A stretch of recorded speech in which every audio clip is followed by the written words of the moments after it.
Eh bien, salut à tous, on est de retour sur le plateau de Radio Sport, ici au Salon des Sports et Parasports. Et j'ai le plaisir d'accueillir un président heureux, c'est Gilles Herbe, le président de la Fédération Française de Tennis de Table. Bonjour Gilles. Bonjour. On est ravis de vous avoir au micro. Vous aviez déjà eu la joie de venir un petit peu nous faire coucou lors des micros d'or à Chamonix, je crois. Et puis ici, dans le salon, vous êtes un président heureux parce que c'est une fédération, la Fédération de Tennis de Table, qui s'arrête pas. C'est quoi la petite bête qui monte hein. On n'arrête pas de monter, c'est ça? Oui, c'est un petit peu ça. Merci beaucoup. En tout cas, effectivement, je suis un président très très heureux.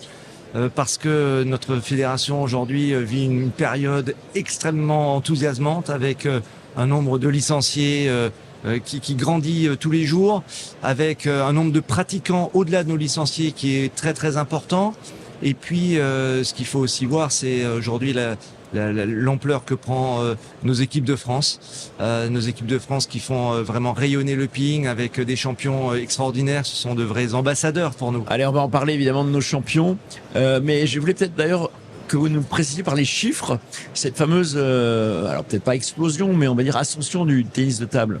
Bien écoutez, l'année post-olympique, nous avons enregistré... Est-ce que déjà on pourrait se replonger il y a 10-15 ans? Est-ce que vous aviez un chiffre de licenciés il y a 10-15 ans Oui, on était aux environs de 180 000 licenciés. 180 000, donc pas très loin de 200 000, mais pas encore la barre des 200. Et là, vous avez explosé la barre des 200. Ah oui, là nous sommes aujourd'hui 260 000 licenciés, avec une augmentation de 21,3% après les Jeux Olympiques.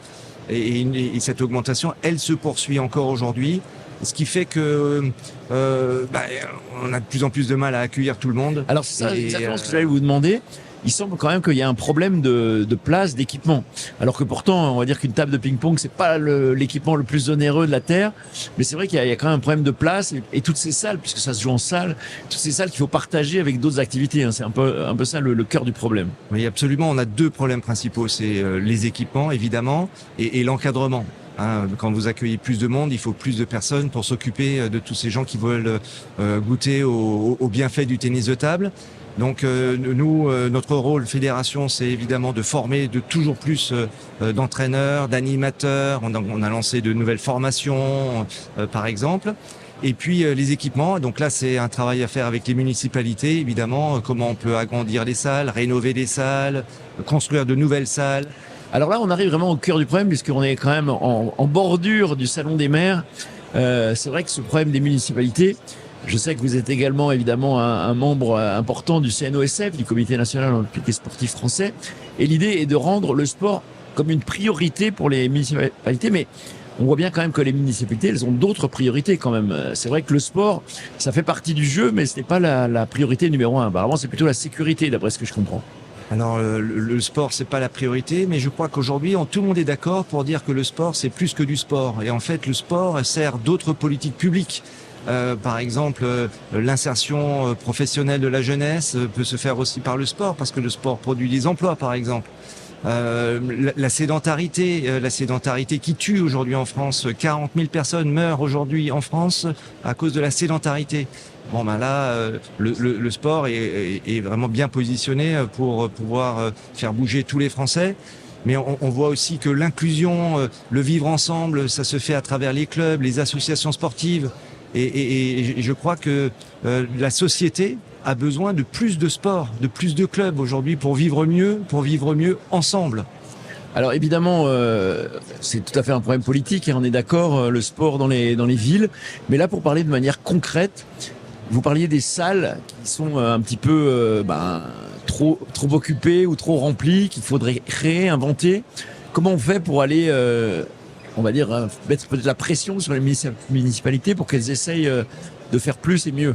Non, je crois que c'est pas une affaire de pression. Je crois que c'est une affaire de travailler ensemble, les fédérations avec les municipalités, pour aussi comprendre quels sont les lieux où on a besoin de construire de nouveaux équipements, quels sont les lieux où on a besoin de rénover. Dans le cadre du plaidoyer pour les municipales 2026, le CNOSF met en place un partenariat avec la Banque des Territoires pour un sujet de rénovation, Rénov Sport. Donc là, c'est vraiment très intéressant parce que je dirais, on va être des partenaires des collectivités pour pouvoir rénover, construire des gymnases. Est-ce que vous pouvez expliquer concrètement comment ça fonctionne? Donc je suis une municipalité, je me dis qu'il y a quand même un petit progrès à faire dans mes salles, et là on va se rapprocher quoi de la Fédé ou du CNOSF ou de quel organisme? Ou de la Banque des Territoires directement? De la Banque des Territoires directement, qui va vous faire un prêt avantageux, comme c'est le cas aujourd'hui pour EduSport par exemple, dans le monde de l'éducation. Est-ce qu'il y a des villes qui sont plus ou moins vertueuses en matière de tennis de table? Est-ce qu'il y a quelques villes pionnières? On sait que nos frères Lebrun, qui sont des héros nationaux maintenant, viennent de Montpellier, mais est-ce qu'il y a d'autres exemples de villes où le tennis de table est vraiment un sport qui est mis en avant? Oui, aujourd'hui, c'est une stratégie du président de la fédération que je suis, c'est d'identifier des sortes de hubs du tennis de table avec lesquels la municipalité et la fédération, on s'entend pour un projet de développement du tennis de table dans le territoire. Ça veut dire des organisations nationales ou internationales, ça veut dire des investissements pour développer le ping pour tous.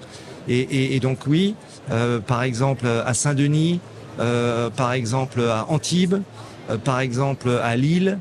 Actuellement, on est en train de discuter avec Le Mans, Rouen. Voilà, ce sont des municipalités avec qui on dit, écoutez, le tennis de table est une pratique populaire, facile d'accès, tout le monde peut jouer. Est-ce que ça vous intéresse pour les 3-4 prochaines années, on puisse travailler ensemble, investir ensemble au bénéfice des clubs et in fine de la population de votre ville? Alors on va peut-être finir avec nos champions. Hein. C'était peut-être pas dans cette halle ici, hein, mais on était quand même pas loin. Hein. Le pavillon 4, juste à côté. Pavillon 4, hein, donc on est juste à côté de cet endroit où on a vibré. Hein. J'ai eu la chance, vous savez que j'ai encore de l'émotion, là, rien que de vous en parler. Parce que c'est vrai qu'on était dans ces pavillons de la porte de Versailles. Vous aussi, je vois que l'émotion, elle arrive. Et c'est vrai qu'on a vécu des trucs incroyables avec les frères Lebrun et avec toute l'équipe de France de tennis de table. Non, c'était extraordinaire. Des moments qui marquent une vie. Je crois, et nous particulièrement, parce que on voit bien que c'est le point de départ d'une aventure fantastique pour le tennis de table, un engouement sans précédent. Ça veut aussi dire qu'aujourd'hui c'est plus de partenaires pour nous, c'est plus de presse pour nous, c'est une visibilité qui est bien meilleure. Et c'est l'occasion de vibrer. Mais je vais vous donner peut-être un héritage qui est intéressant aussi. Les Jeux de Paris ont transformé nos spectateurs en des supporters. Et aujourd'hui, quand vous allez dans une salle de tennis de table pour un grand événement comme le WTT Montpellier, eh bien, c'est une ferveur dans la salle, c'est une ambiance dans la salle qui est vraiment extraordinaire. On a vendu 43 000 billets au WTT Champions de Montpellier. Écoutez, c'est quand même une très très belle performance, oui, avec une expérience du spectateur qui est incroyable aujourd'hui. Non, mais c'est vrai que ces frères Lebrun, ils incarnent énormément de choses.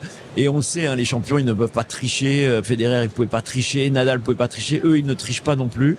Ils sont vraiment des ambassadeurs extraordinaires pour ce sport. Mais on va peut-être pas oublier les autres, parce que c'est vrai que Simon Gauzy, par exemple, véritablement, on sent qu'il est aspiré vers le haut, hein, par les frères Lebrun. On est d'accord. C'est une histoire dans l'histoire. Simon Gauzy, qui était au bord du gouffre en 2022, qui revient vraiment très très fort, et on le voit bien, c'est un acteur principal des médailles aux Jeux de Paris. Ça a été un acteur principal pour notre titre de champion d'Europe par équipe à Zadar au mois d'octobre. Il n'a jamais joué aussi bien qu'en ce moment. Pourquoi? Parce que il bénéficie de cet enthousiasme. Voilà, on appelait ça l'émulation. Et c'est vrai que c'est extraordinaire. Ça l'élève vers le haut. Et puis derrière, on a Flavien Coton, qui est entré dans les 50 meilleurs joueurs du monde, qui a que 17 ans, qui a été champion du monde des moins de 15 ans, et qui est pas très loin. Donc on a vraiment une équipe de France aujourd'hui qui s'apprête à vivre de